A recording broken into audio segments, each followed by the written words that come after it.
The good part was there was validation of having built something that other people thought was really worthwhile and were willing to pay a bunch of money for. So that felt good. That was very validating. Personally, I converted an illiquid currency to a liquid currency.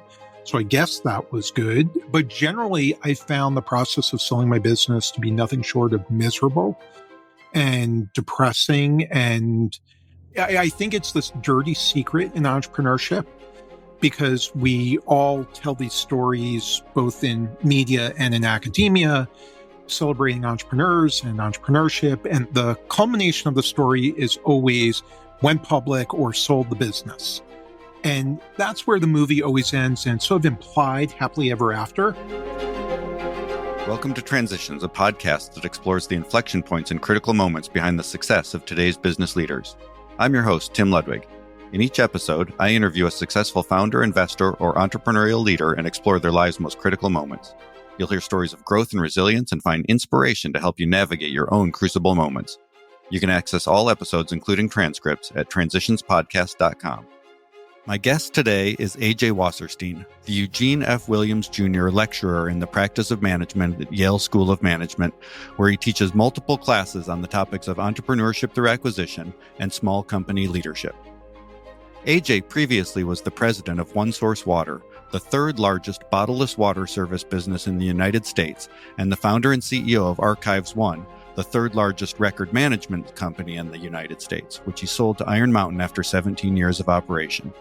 Among the topics we discuss in this episode are looking at life in thirds, the importance of protecting your time, and what it felt like to sell the company he founded. Please enjoy my conversation with my good friend, A.J. Wasserstein. A.J., one of the frameworks that I think you've talked about with me before is the notion of dividing your life into thirds, right? There's a first third, a second third, and then the last chapter, the final third. Could you maybe talk a little bit more about that? And then maybe we'll start with your first third.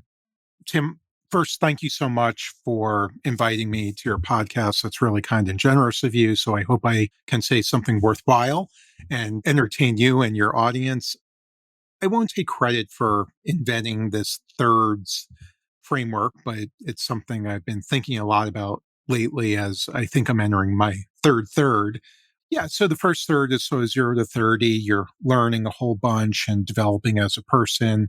Second third is 30 to 60. You're probably in your family building years and business career years. Maybe you're focused on wealth accumulation, but that's sort of a thriving part of your life. And I'm knocking on 60 shortly and looking at my last third, which is probably characterized for most people as empty nest, seeing adult children launch, dealing with elderly parents, and thinking about your last chapter, how you're going to spend your last 30 years if you're fortunate enough to be in good health and live to 90. No guarantee. Right. But I'm hoping for both of us. That's how I think about this. And I think you read this case note I wrote, this case on Mac Holland, based on a friend, which explores people our age beginning to think about their last third. Just on that case note, what were some of the main takeaways from that for you that have got you thinking? Yeah. So I was having a conversation with a friend who I'm not allowed to name because we anonymized the name, but you know this person, I know this person.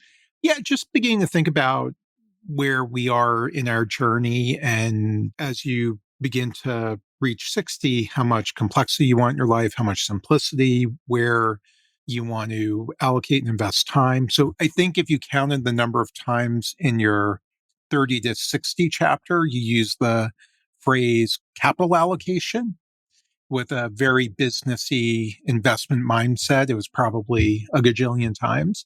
And now I don't want to use that phrase nearly as much, and I want to use the phrase time allocation. So what am I allocating time to? Is it the people I care most about? Is it health? Is it my children, my parents? And just having white space, having availability on my calendar to be physically and mentally available to people I care about and be supportive for them. So, yeah, I think also working on that case prompted me to think about what are the experiences you want to have in the last third. So if you we were talking about hiking before you click the on button, but if you want to hike Kilimanjaro now, right? I mean, the odds of doing that go down when you're 80. And so some of those bucket list type things are important to begin to think about. And yeah, I guess to me, it's been a lot about shifting from achievement and accumulation to serving and being. So I really enjoy serving students and entrepreneurs, and hopefully I do things that are useful and accepting the fact that I hope this doesn't come out wrong, but because I'm very sensitive about using gender specific words, but you don't have to be the man anymore. Like at a certain point, you can be the person helping other people find their moment and spotlight. And I don't want the spotlight anymore. Yeah. So just some concepts of what enough is, and enough can be applied to many different parts of your life. I think there's a lot there we can come back to. One of the things that I saw a while ago was the notion of being a time billionaire, right? As you're young, you've got, a billion moments ahead of you. I don't remember what the unit of metrics was there, if it was seconds or minutes or whatever, but you're a time billionaire when you're young. And you think that's really, and it is rich. And especially as you get older, you appreciate how rich that is to have that much in front of you. And as you get older, you're no longer a billionaire in that sense. And the allocation of that time really does become much more important. Yeah, but Tim, we all are probably susceptible and guilty of overcommitting and not saying no enough. And I try to be really, really careful about what I say yes to now. And yeah, I want to protect my calendar. I want to protect my relationships with my wife and children and my health. And I don't want to be on airplanes anymore unless it's with someone in my family. So that's a choice. It is. Yeah. Going back to your first third, what were some of the sort of defining elements of that part of your life? I'm not sure there were super notable things in my first third. I was born to what I think were wonderful parents, fortunately, both of whom are still alive. I'm not sure I thought they were wonderful all the time, but but in retrospect, they were pretty good parents. I was born in a town called Rockville Center on Long Island, just outside New York, and had a pretty unspectacular childhood, nothing really noteworthy.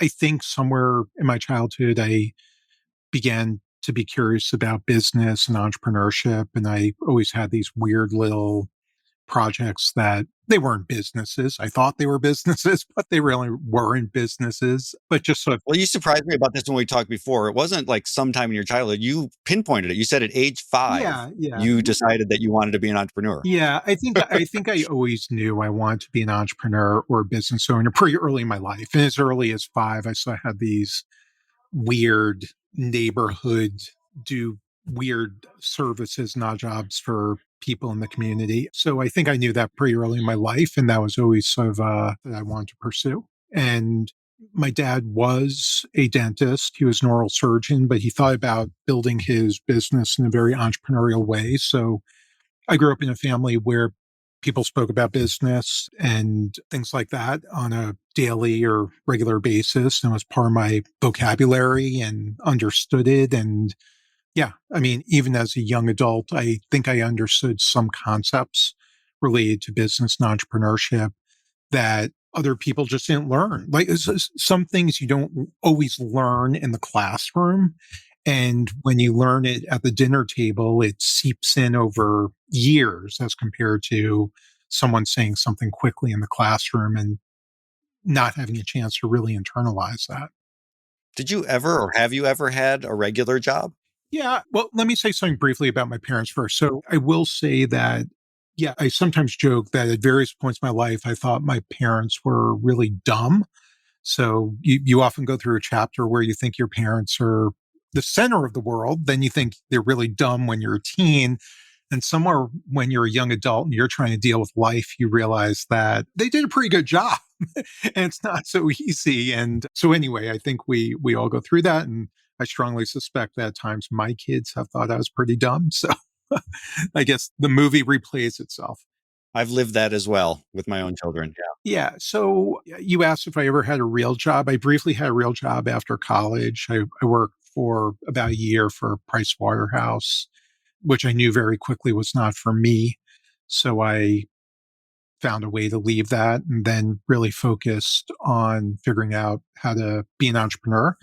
And when I was young, I sort of said to myself, hey, if you can't really jump in and try to do it now, when are you going to do it? Like, I always thought that was a path for me and a calling. So what was I waiting for? I wasn't married. I didn't have kids. Yeah, I sort of felt like if I failed, I could always try to get a real job.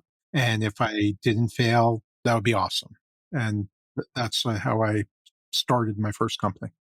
And that was the start of the first company, also right around the time, if we're using this chapter framework, that was sort of, or the thirds, that was right around the beginning of the second third. I started my first business when I was 24. So I was moderately young. And looking back, I don't know if you've ever experienced this, but sometimes you look back on your own life and say, how did that happen? Or what was I thinking? Or, and I don't say this with hubris at all, but how did I do that? Like, I can't, sometimes I look back at various things in my life and I sort of feel like, how did that happen? So yeah, I started this quirky business when I was 24 years old, and yeah, it was a ton of fun. I sort of gave myself these milestones and tried to progress. But looking in the rearview mirror, it sort of shocks me. How did anyone take me seriously at 24 years old? I mean, if you look at pictures of yourself when you're 24 years old, you sort of look like a baby. Like, why did anyone say yes to me about anything?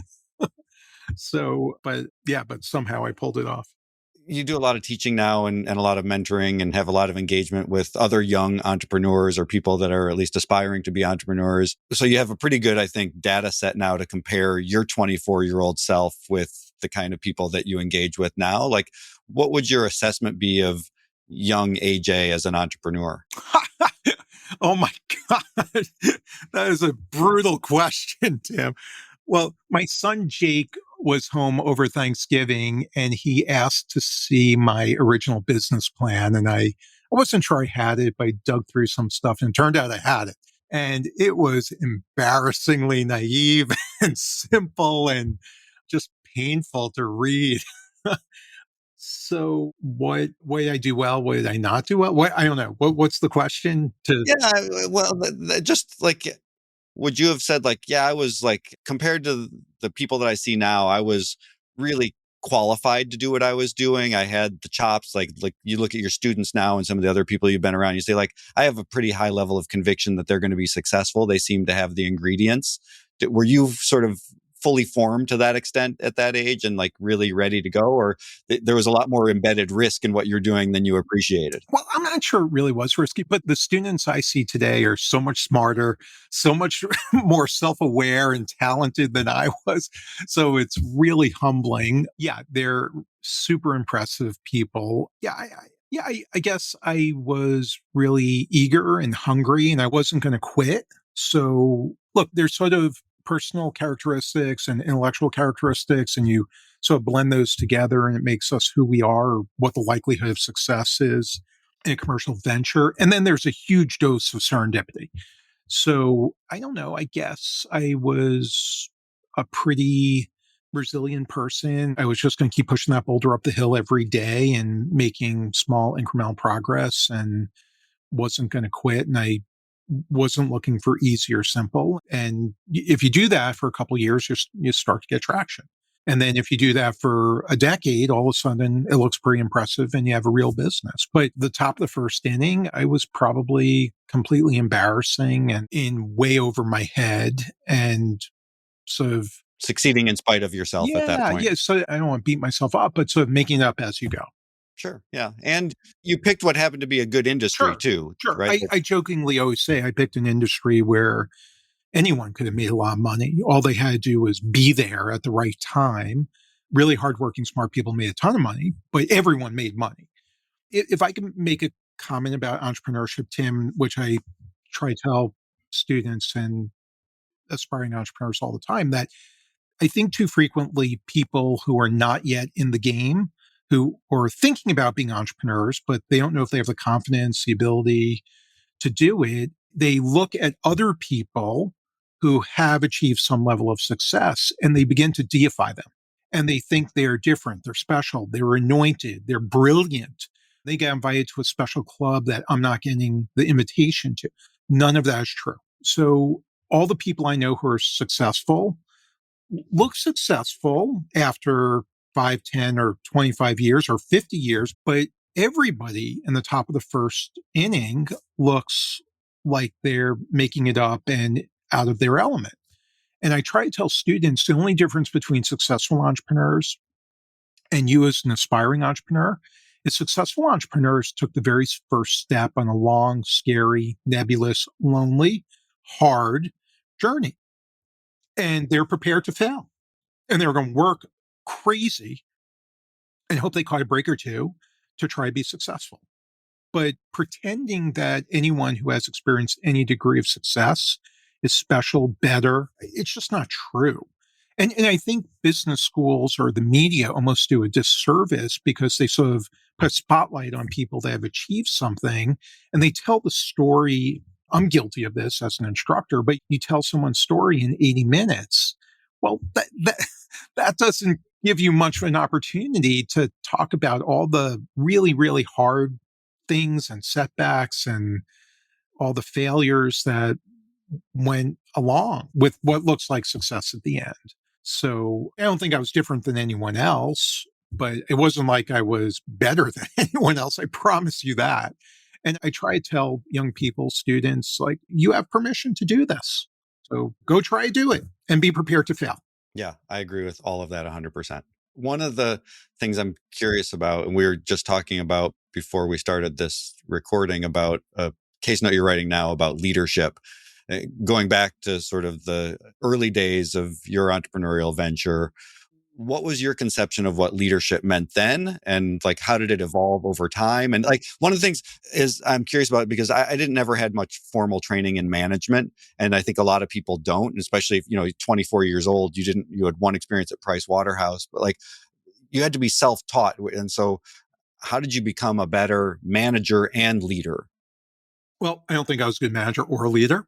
so, so there was a lot of upsides. I was all opportunity.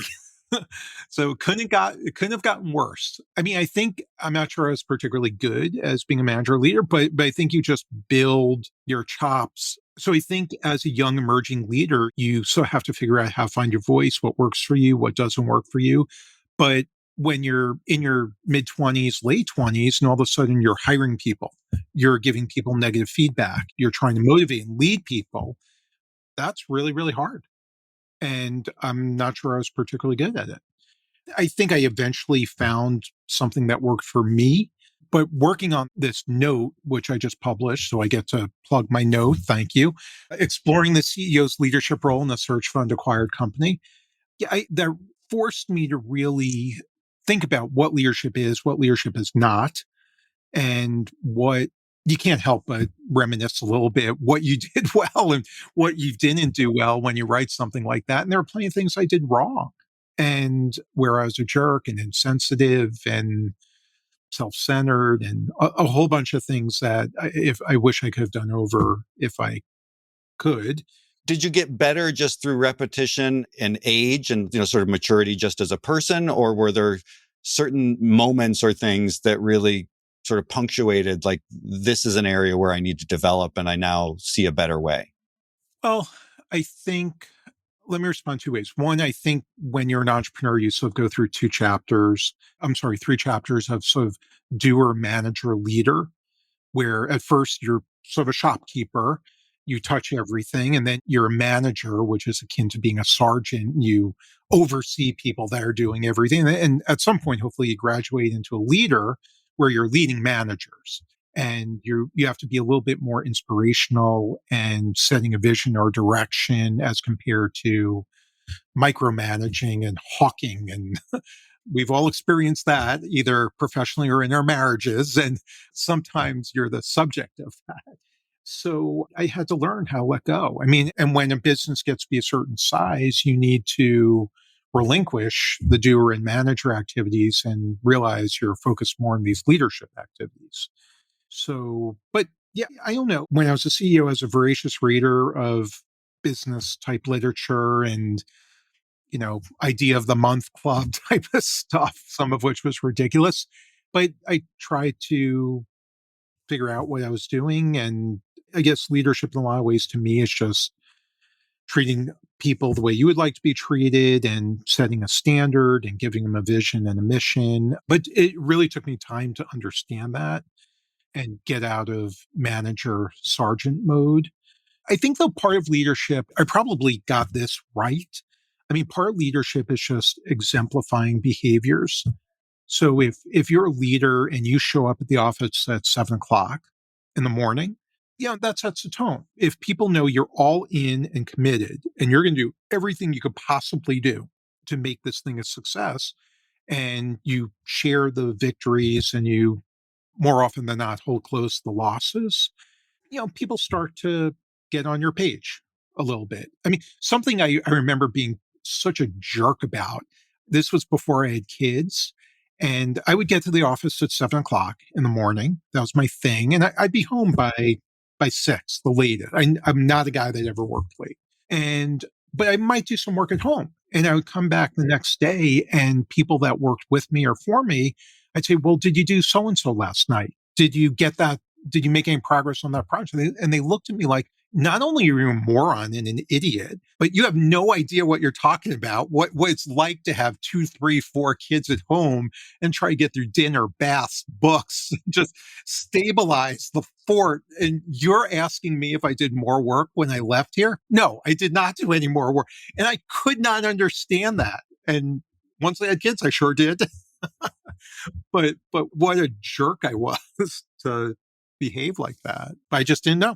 Ultimately, though, you built, despite this battlefield training that you went through and a lot of inexperience and lots of mistakes, you built a very successful company. And financially, yes, but you can correct me. But I also get the sense that culturally, there was a really positive vibe there.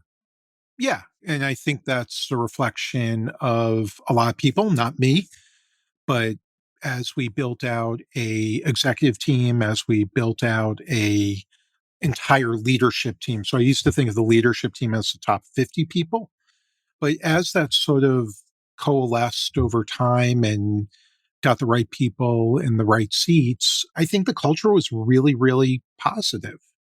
And as a CEO, that's incredibly fulfilling when you see people excited to be there and grateful that you treat them with dignity, appreciation, and respect. And yeah, that's really satisfying and motivating to everybody.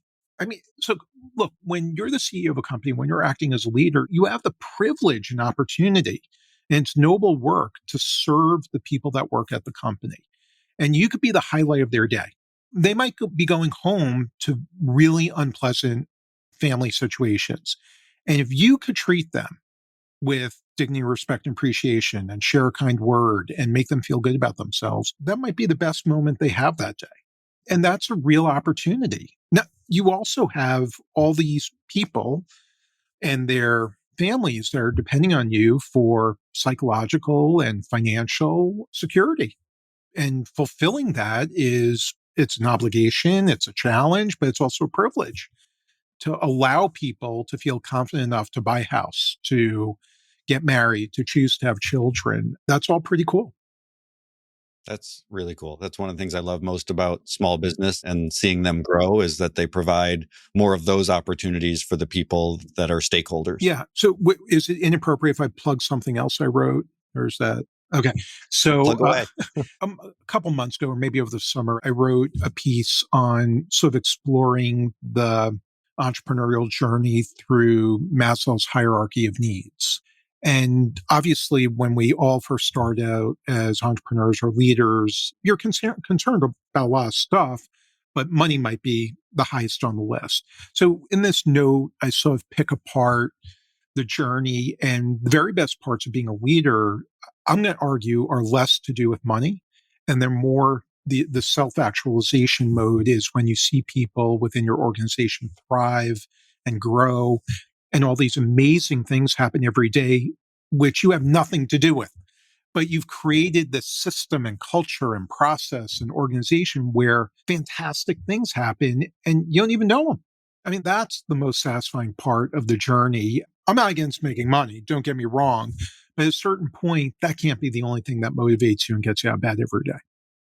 So you founded this business at 24.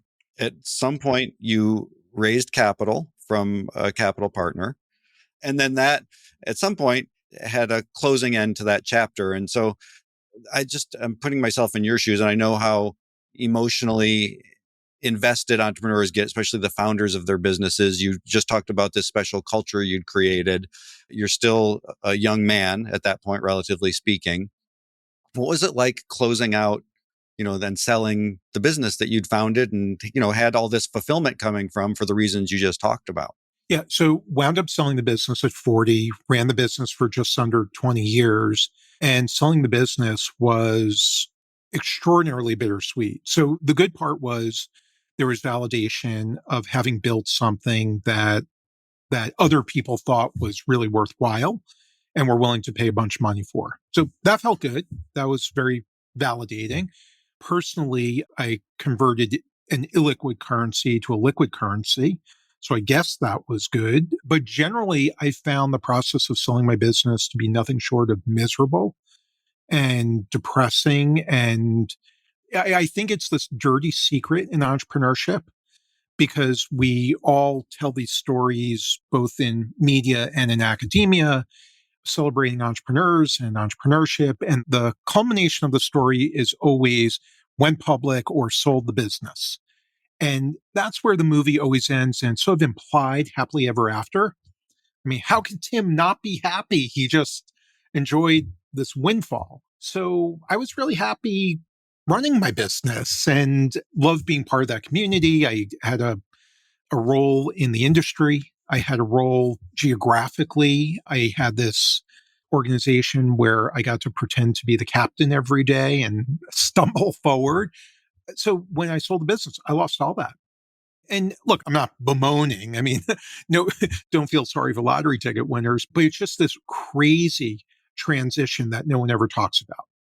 Did you anticipate any of that? No, how can you anticipate that?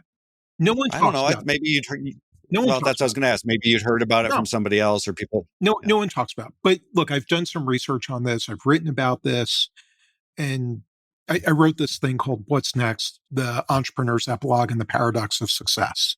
So, what the riddle is you go through this sort of life changing event, and if you do it at a young age, you're asynchronous.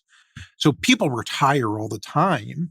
It's just that most people don't retire when they're 40. Most people in America, when they're 40, wake up and go to work and so have a purpose. I literally had no reason to get out of bed. So, yeah. So, in that note, we identified you lose structure, you lose meaning, you lose identity. So, any rhythm of your day, your month, your year goes out the window. You can be anywhere, anytime. No one cares. Your calendar is empty. You lose meaning. So, when you're CEO, I'm not saying this is noble, but when you're a CEO, you wake up every day sort of, we got to win the next customer. We have the offsite coming up. We need to There's a purpose. there's a purpose. And you also lose identity. So when you're a sitting CEO, you work at the ABC company, you're the CEO of the XYZ company, you're part of the ABC industry, there are all these different elements of identity that you have. And when you sell a business, all that's taken away. That was by far the hardest transition I've gone through in my life. And what's so weird, Tim, is it's almost like you can't talk to anyone about it. No one's sympathetic. No one cares. I mean, Because you've had all this success, and so people are focused on, yeah. yeah, it's just like, what are you complaining about? You don't have to go to work and you got a pile of money. So, yeah, so I think it's really tricky. Look, I think it's easier. You and I have both touched the search fund world. I think it's easier if you run a business for a short period of time. So if you run a business for 3, 5, maybe 7 years, I'm not sure you ever really thought of it as your baby or your business or fully internalized it. But if you run a business for 20 years, that's a big part of your story. And look, I mean, I don't want to mislead anyone. The most important part of your life is your family, your friends, your spirituality. So I'm not saying business is more important than that. It is not.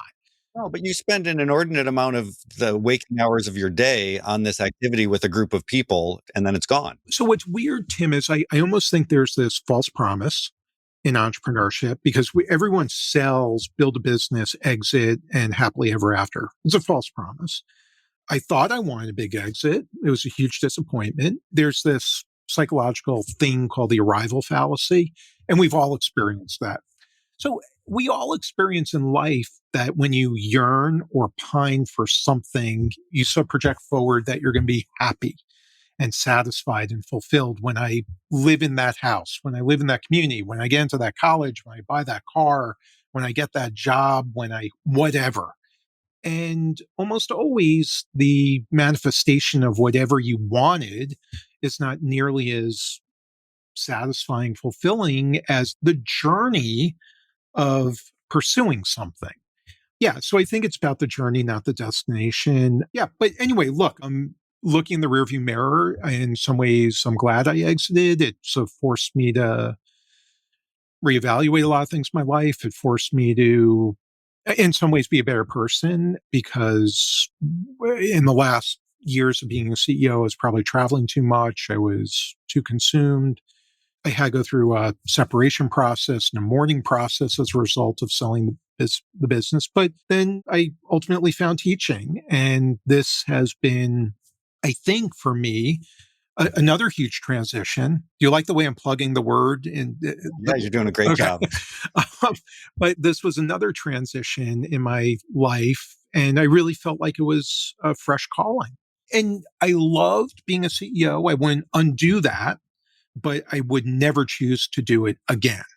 When you were leading up to the transaction and selling the business, had you given any thought to what would come next? I mean, were you thinking like, oh, I'm going to learn how to golf or play more tennis or spend more time with my family? Or like it was just a flat out sprint to the finish line. And then you wake up the next day and like, now what? Yeah, I think you're going 100 miles an hour. You're trying to get across the finish line on fumes.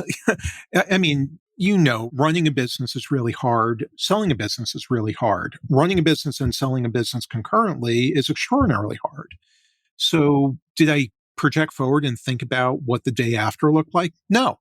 I was just trying, we made a decision at some point, and I was a very reluctant seller. But at one point, we as shareholders, directors, whatever you want to call it, made a decision we're going to do this. And then I was going to do it the very best I could do it. I wanted to be the best client the investment bank ever had.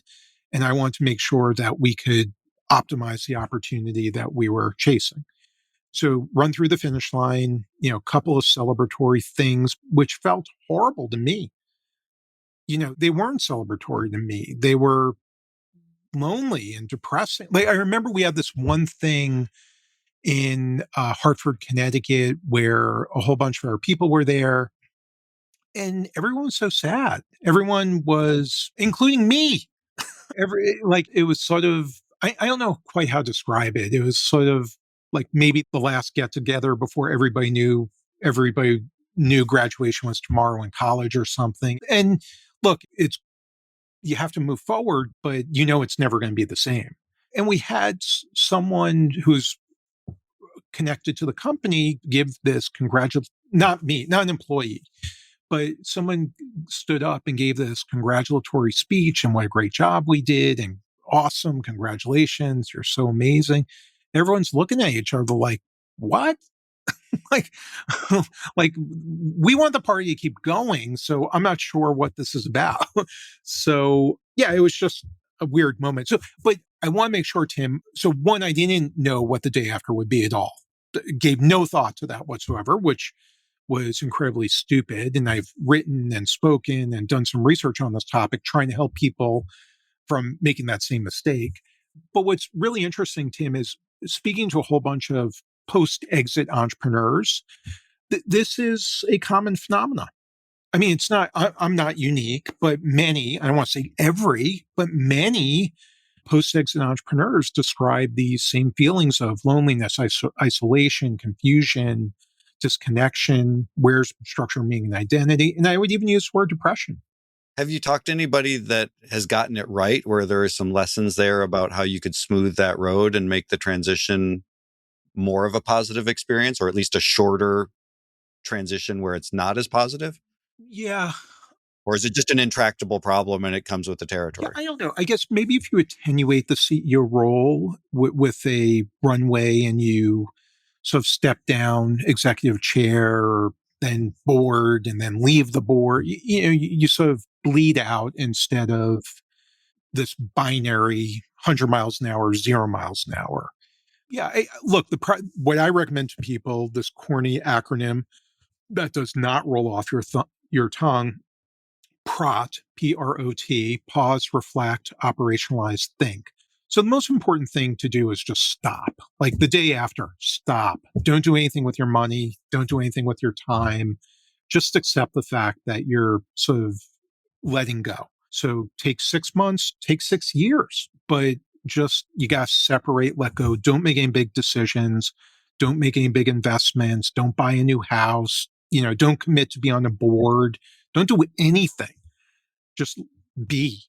And then somewhere, maybe a year in, everyone's calendar is going to be different, but to reflect, what are your values? What's the compass you're going to use for going forward? Talk to coaches, talk to mentors about trying to identify different life arcs. I don't even want to say career arcs. I want to say life arcs. But if you have this privilege of a blank piece of paper with no constraints, how do you want to architect your life? And what I see so frequently is post-exit entrepreneurs really reflexively default to more of the same. I'll either go be a CEO again or I'll be an investor. And there is nothing wrong with either of those. But open the aperture.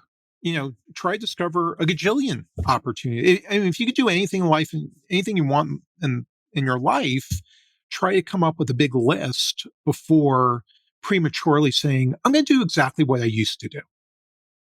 And part of me asks, like, if you're going to do exactly what you used to do, why did you stop doing what you used to do? Now, you might have been forced to exit, but yeah, so pause, reflect, operationalize. And then I recommend to people that they do what I would call trial probes. So figure out small tests where they can sample a new life structure, but easily retreat. So no big permanent commitments. So I had the opportunity to do this by teaching one course at Yale. Now I teach 5 courses, but I dipped my toe in with very low stakes and gave it a test drive. And then I said, I actually like this. And I'm going to try to amplify it. And how long after you sold the business before you started teaching? I would guess 5-ish years. I made a lot of mistakes in that 5-year period. So I probably got over involved in some things too quickly without really reflecting, but ultimately found something that I absolutely love. It worked. It works for my age, my desires, and my calendar. And yeah, it's a whole bunch of perfect. So anyway, in the PROT, prot, and the last thing, sort of thinking, always sort of testing whether you're on a path that works for you and it fits. And if it isn't, you got to start the process again. So anyway, that was by far the hardest transition I've gone through. Yeah, since we're on the topic of sort of closing things out and going through transitions like that, I know another one that you're a bit ahead of me on this journey, but is also really significant, at least it has been in my life, is the end of the at-home parenting journey. When a child leaves for college and you start to see the window of being an empty nester. How does that compare and stack up against, the business one, or just compare it to like they're similarities, different. differences? They're different. I mean, look, when you sell a business, it's literally gone. So it evaporates, it's gone. My children are still very much part of my life. Spoke to my oldest son this morning. So yeah, my first son, whose name is Michael, him going to college was a real milestone in my life. And I think it made me crystal clear aware that these kids, I have 3 kids, Michael, Jake, and Leia, who during my morning meditation, I refer to as the crown jewels.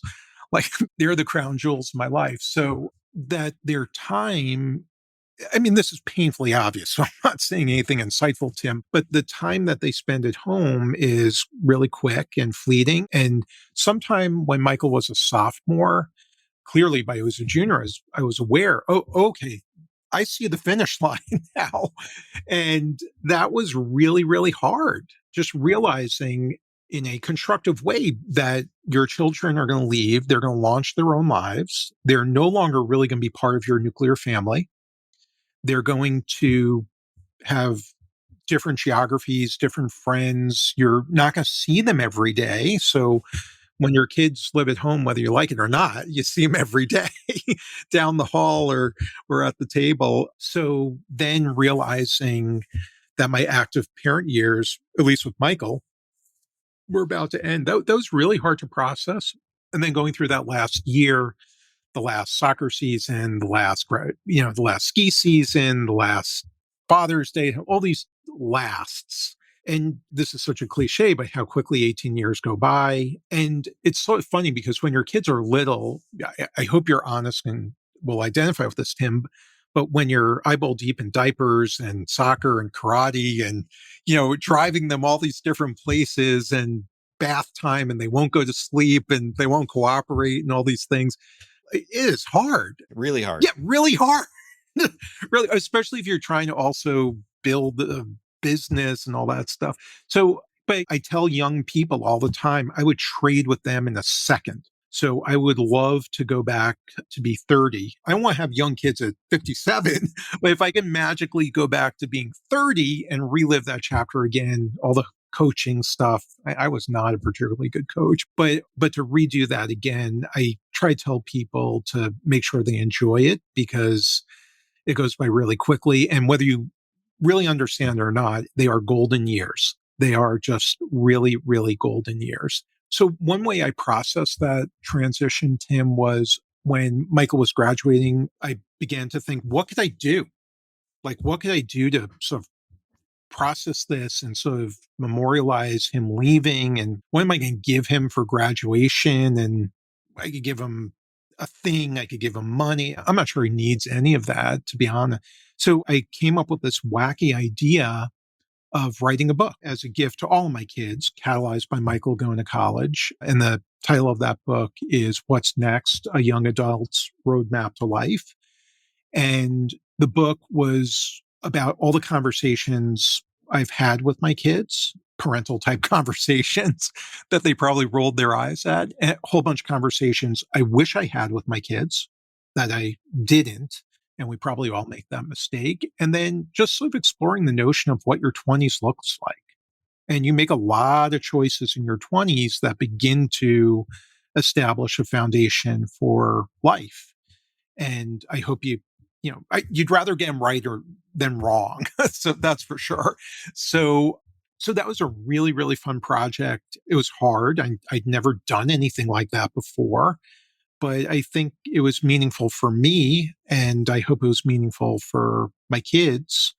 Did it help you go through that transition to write those thoughts down and sort of reflect and also think ahead? Yeah, for sure, because I think you're giving your child something that to me is sort of this, I don't want to say it's the ultimate expression of love, but it's this really meaningful expression of love, more so than money, more so than I don't know, what do people get for graduation? Clothes, a car, money, a dictionary. When we were young, you got a dictionary at the stores when you went to college or something. Like, I don't know, those are just things. But this was sort of a way in the most unvarnished, unadulterated way, try to express my love for my kids. And yeah, look, it felt good. And so no matter what happens, we never know when our health is going to remain or fail. So I put on paper sort of how I felt about my kids. I love that. I think of things like that as like family heirlooms that immediately you know that they should have a place in the shrine of, in your case, the Wasserstein family. My father-in-law wrote a series of journals about his life and about his lessons, and some of them were just travel journals or daily diaries, but a lot of it was the narrative of his life. And that's gold in our family. And my dad has been writing me a letter at Christmas every year since I was probably 3 or 4. And we've continued that tradition. And like capturing that family history and those lessons and the values and what you stand for and what you believe in, it's an incredibly rich thing to have as a part of your family. Yeah. To be clear and not taking anything away from your father-in-law, the book I wrote was not autobiographical. So I even joke in the introduction, don't worry, this isn't about me. That would be a short and boring book. But in both cases, I think lessons were shared. I mean, that was part of his purpose, that there were things that were important to him that he wanted to pass down to posterity and preserve. Yeah. So that was a good project. And it helped me deal with that transition of the children beginning to leave. And our youngest is still at home. She's a senior in high school. So she'll be leaving in a couple months. And then we're really empty nesters and in a new chapter of life. And I think empty nest is a massive transition.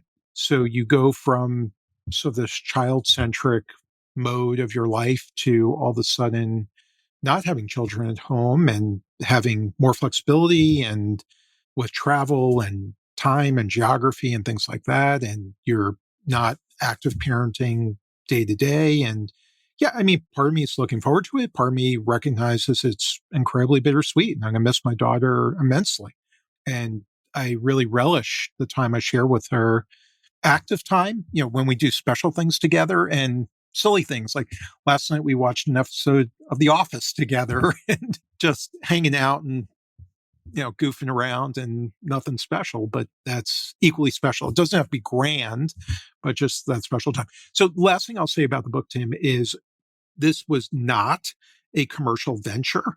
So my goal was for 3 people to read it. My 3 kids. I think I have successfully succeeded in getting the 3 readers I wanted. But yeah, I mean, I think a whole bunch of people have read it, but it's not like I was trying to be a guru or be a money making author. My goal was to hopefully have my kids know how much I love them and give them a gift that they can take with them for a lot of years. Yeah. I read it. I own it.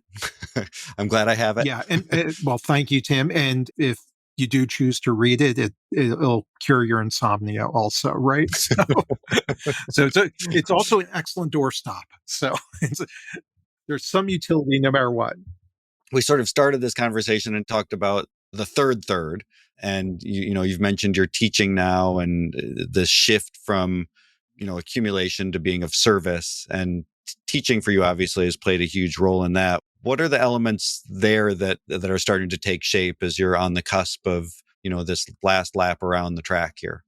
What do you mean? What I like about teaching, or I'm not sure I understand. And how does it fit in? And what you're doing, and just I'll editorialize here for a second. What you're doing, I think, is incredibly valuable. You have been, in my opinion, really prolific in sharing the knowledge that you've accumulated throughout your life, particularly in the business realm, through these case notes that you're writing. It's all publicly accessible.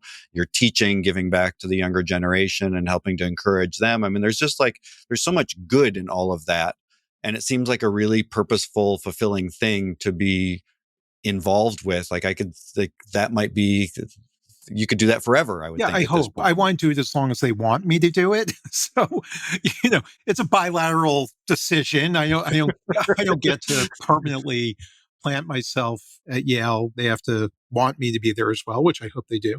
Yeah, it's an awesome, what I call encore career or encore act. So my sort of building, accumulating days are behind me. And I hope this is a way where I get to inspire, motivate students and young entrepreneurs and help them think about different doors that they can open, and how not only how to build exceptional businesses, which I want my students to do, but also how to build extraordinary lives and how business fits into your life and how you get to architect and design this whole mosaic of an existence. I can't think of a better way to construct your life than being an entrepreneur, because you have so much autonomy and flexibility and agency, and you get to build an organization that's a reflection of your vision and values and all these amazing things. And when I was an entrepreneur, I remember I used to love, I would go to my kids' school plays or recitals, and then I would go right back to my office.